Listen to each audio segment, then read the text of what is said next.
আমার ভাইয়েরা, আজরাইল চলে আসলে কেউ আর ফেরত দেয় না। আল্লাহ পাক বলেন, এই দুনিয়ার বড় বড় ক্ষমতাশীল যারা ছিল ওরাও বাঁচতে পারে নাই, যারা আল্লাহ তাআলার সাথে ক্ষমতা দেখাইছে তারাও বাঁচতে পারে নাই। আমার ভাইয়েরা, এই দুনিয়ার মধ্যে বড় বড় বাদশাহ যারা ছিল এরাও দুনিয়াতে বাঁচতে পারে নাই। এদের মধ্যে বড় একজন বাদশাহ ছিল, বাদশাহ সাদ্দাত, নাম শুনছেন? বাদশাহ সাদ্দাত অনেক বড় ক্ষমতাশীল বাদশাহ, অনেক বড় ক্ষমতা তার ছিল। বাদশাহ সাদ্দাত এমন ক্ষমতার প্রয়োগ করেছে, আল্লাহ তাআলার সাথে যুদ্ধ ঘোষণা করেছে, আল্লাহ তাআলার সাথে চ্যালেঞ্জ করেছে। এমন অবাধ্যতার চূড়ান্ত সিঁড়ি পৌঁছে গেছে। আল্লাহ পাককে ডাক দিয়া বলেন, আল্লাহ, আমার মৃত্যুর পরে আপনার বানানো জান্নাতের দরকার নাই, আমি দুনিয়াতে একটা জান্নাত বানাইতে চাই। আল্লাহ বলেন, সাদ্দাত, দুনিয়াতে যদি জান্নাত বানাইবি, বেডাগিরি দেখাইবি, তাইলে ঠিক আছে বানা, তবে আমার জমিনে না, আলাদা একটু জমিন বানায়াল। পারবনি? পারবনি? পারবো। আলাদা জমিন বানায়া বেড়াগিরি কর। এই বেহাকুরের মুসলমান, আমি যদি আপনার বাড়িতে বারাতাইকা যদি আপনার লগে বেড়াগিরি করি, আপনার সাথে বাহাদুরি করি, আপনি আমারে যদি বলেন হুজুর আমার লগে যদি আপনার পাল্লা দেওয়া লাগে, আমারে যদি চ্যালেঞ্জ করা লাগে, আমার বাড়ির পাশে একটা বাড়ি বানায়ালো। আমি ফকিরনি, কেমনে বাড়ি বানামু? আমার বাদ বারাতাইকা আবার বাহাদুরি করেন। আল্লাহ ডাক দিয়া কই, সাদ্দাত, যদি আমার লগে চ্যালেঞ্জ করতে চাস, জান্নাত তোর আখিরাতেরটা দরকার নাই, দুনিয়ায় জান্নাত বানাইতে চাস, তাইলে আলাদা জমিন বানা। আলাদা জমিন বানায়া ওই জমিনে জান্নাত বানা, জাহান্নাম বানা, যা মন চা তা কর।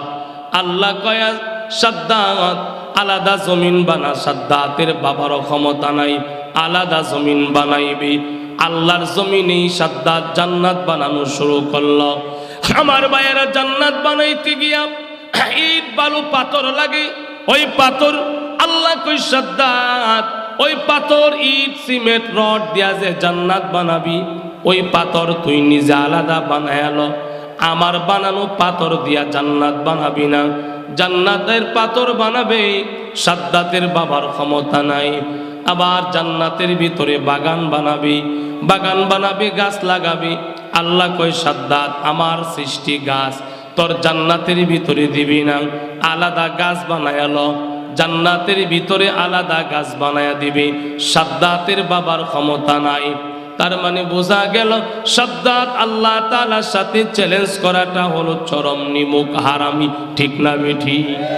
আল্লাহর দেওয়া জীবন পাইয়া, আল্লাহর দেওয়া হায়াত পাইয়া, আল্লাহর দেওয়া সময় পাইয়া, আল্লাহর দেওয়া ক্ষমতা পাইয়া, আল্লাহর দেওয়া সম্পদ পাইয়া, আল্লাহর জমিনে আল্লাহর মাখলুক দিয়া জান্নাত সাজাইবার চেষ্টা করে। আল্লাহ কয়, সাদ্দাত সময় পাবি কতক্ষণ জানো? আমি আল্লাহ তোরে সময় দিব যতক্ষণ জান্নাত বানাইতে পারবি। যেহেতু তোরে ক্ষমতা দিলাম, টাকা দিলাম, পয়সা দিলাম, বাদশাহী দিলাম, জান্নাত বানাইবি বানা। জান্নাতের ভিতরে গিয়া সুখ শান্তি করার হায়াত যদি আমি দেই তাইলে নে। বুঝেন নাই? আপনারে আল্লাহ টাকা দিছে, 5 তলা বাড়ি বানাইছেন, আলিশান বড় বড় সুন্দর ফ্ল্যাট বানাইছেন। এই 5 তলার আলিশান ফ্ল্যাটের ভিতরে এসি লাগায় এখন আপনি ঘুমাবেন। আল্লাহ যদি আপনার হায়াত না দেয়, ঘুমাইতে পারবেন নি? আমার ভাইয়ের এমন বহু মানুষ আছে বড় বড় বাড়ি বানাইছে কিন্তু হায়াত পায় নাই। বাড়ি বানানো শেষ, হায়াতও শেষ, এমন মানুষ আছে না নাই? আমাদের নরসিংদীতে একজন ডাক্তার, আমার নিজের পরিচিতর মধ্যে একজন ডাক্তার, অনেক কষ্ট করে টাকা জমায়া বিল্ডিং করছে। 1 তলা বিল্ডিং কমপ্লিট। আমার ভাইয়েরা কমপ্লিট করছে।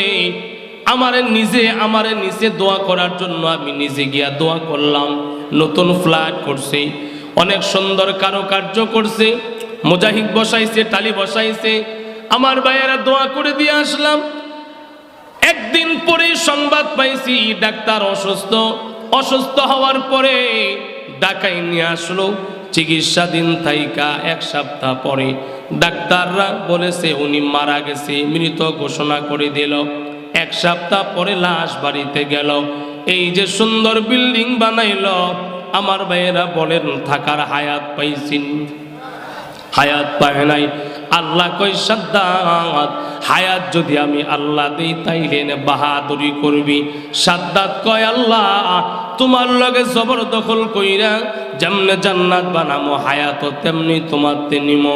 আল্লাহ কই বাবার বেটা হইলে দেখা আমার কাছ থেকে হায়াত নিয়াম। আমার ভাইয়েরা কিতাবে লিখছে সাদ্দাত বিশাল বড় জান্নাত বানাইছে, এত বিশাল ব্যবহুল জায়গা নিয়ে বানাইছে, আজও সেই ধ্বংসস্তূপ রয়েছে। আমার ভাইয়েরা বিশাল বড় জান্নাত বানাইছে, বড় বড় অট্টালিকা বানাইছে, ফুলের বাগান, ফলের বাগানের অভাব নাই, অনেক সুন্দর কারুকার্য করে বানাইছে।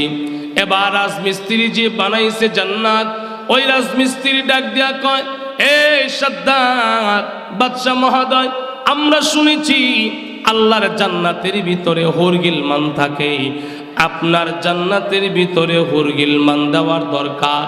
তো হুরগিলমান আপনি আনবেন, কোত্থেকে আনবেন? সাদ্দাত কয় হুরগিলমানের আমার কাছে অভাব নাই, আমিও হুরগিলমান দিমু। কেমনে দিবেন? রাজ্যের সুন্দরী সুন্দরী কুমারী মেয়েদেরকে বস্ত্রহীন কইরা ওই জান্নাত, তার বানানো জান্নাত, এটার ভিতরে নিয়ে জাগায় জাগায় দাঁড় করায়া দিছে। এবার রাজমিস্ত্রি কয় আপনি আবার নিজের খোদা দাবি করেন, একটা হুর বানাইতে পারলেন না? আল্লাহর দেওয়া জমিনে জান্নাত বানাইছেন, আল্লাহর দেওয়া গাছ লাগাইছেন, আল্লাহর দেওয়া পানি সরবরাহ করেছেন, আল্লাহর দেওয়া মানুষগুলাকে, সুন্দর মেয়েগুলাকে এনে এনে জায়গায় জায়গায় দাঁড় করায়া হুর বানায়া দিলেন।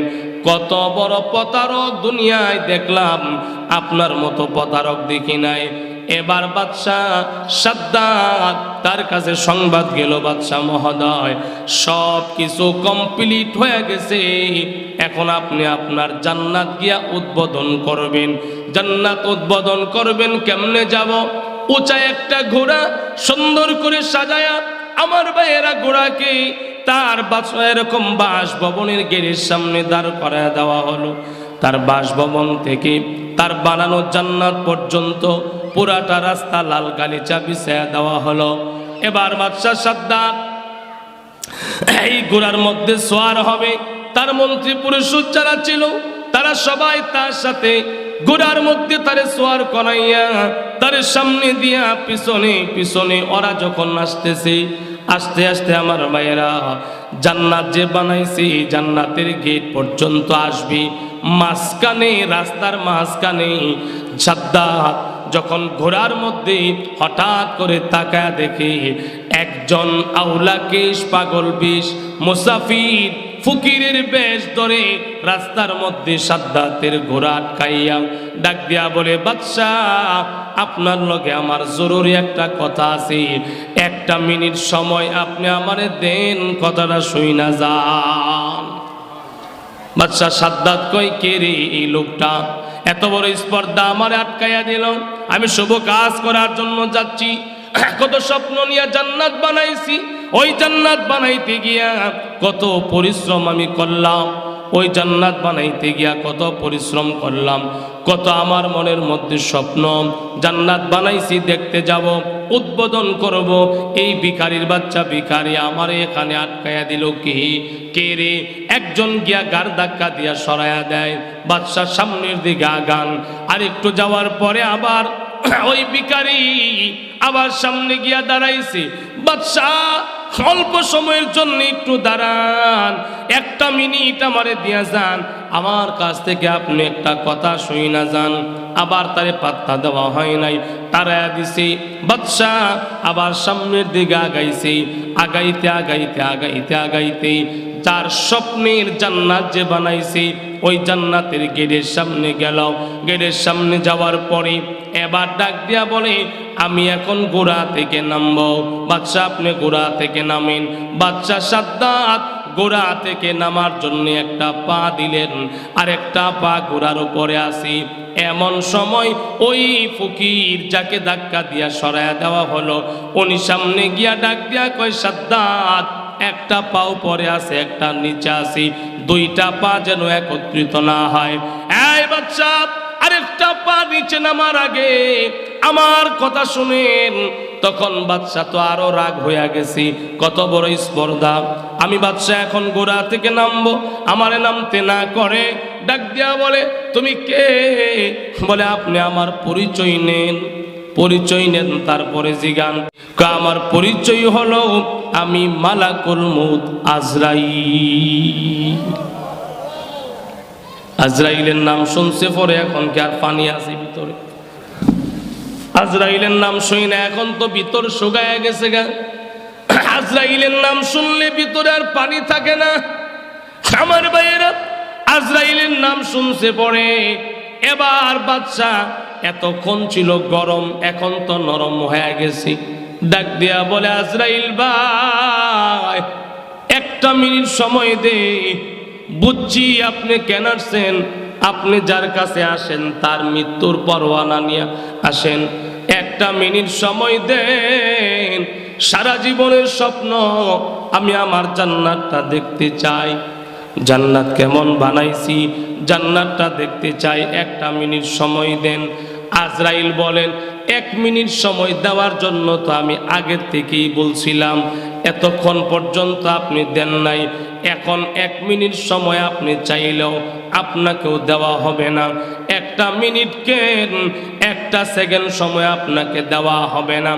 একটা সেকেন্ড কেন, এই যে পা একটা এখনো উপরে আর একটা নিচে, আমার মালিক জানায়া দিছে এই উপরের পাও নিচে নামায়া দুইটা পা একসাথে করার আগেই যেন আপনার রুহুটা বের করে নিয়ে যায়।